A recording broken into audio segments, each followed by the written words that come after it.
Hi there, Gemini. Thank you for joining me for your weekly forecast for week commencing the 11th of July. The wonderful news about this week is that on Thursday, Mercury, your ruling planet, moves into the sign of Leo.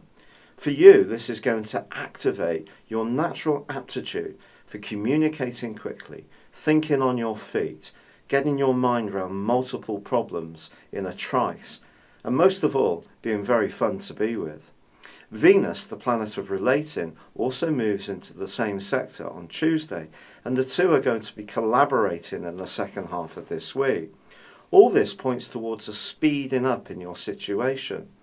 But as the week begins, there is still a clustering of energy on Monday in your sector of resources. And it's also true to say that by Tuesday, the quarter moon in your sister air sign of Libra clashes with the sun in your sector of resources in Cancer. What this cautions you about is about how you manage more discretionary expenditure. If you're being very, very careful about watching the pennies or the cents around your weekly shop, this particular quarter moon is unlikely to trouble you.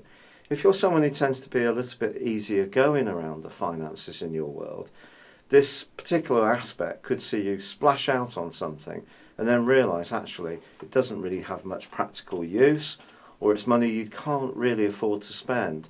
So just be a little bit more judicious around your resources from Tuesday onwards.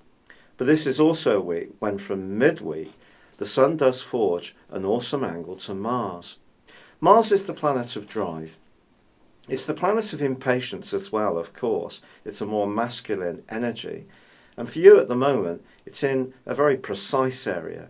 So for you, when the sun mixes up with Mars in this location, it can give you a great deal of determination to improve your lot when it comes to your earning power or making the most of what you have. So if you do find yourself shuffling your pack, looking at new ways to economise, or just being absolutely determined to sweat more from your resources or receive greater recognition for the hard work you do in an existing job, this can be a great one to go for.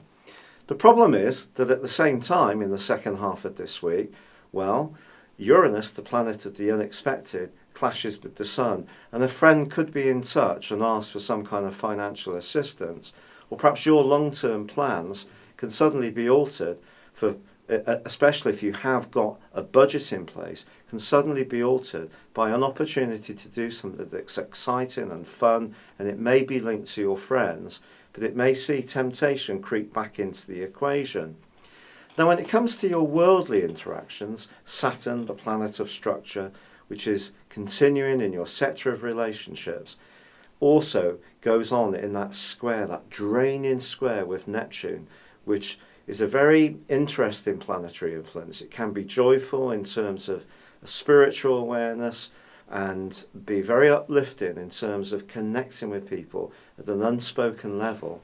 But for you, it is all about how you interact with people at work, in positions of influence particularly. So professional relationships, I do feel, still need some care. But what I can confirm is in the second half of this week, your charm power is definitely going to be turned to max. And if you are wanting to go out and have some fun, and you can afford to do it, then just being around you is definitely going to be uplifting for your companions. You can be witty, you can be bright, and if you're wanting to enter competitions or do crosswords, puzzles and quizzes, then you're going to be sharp as a tack and enjoy every moment of whatever you do. It's been a real pleasure being with you, Gemini. Good luck and goodbye for now.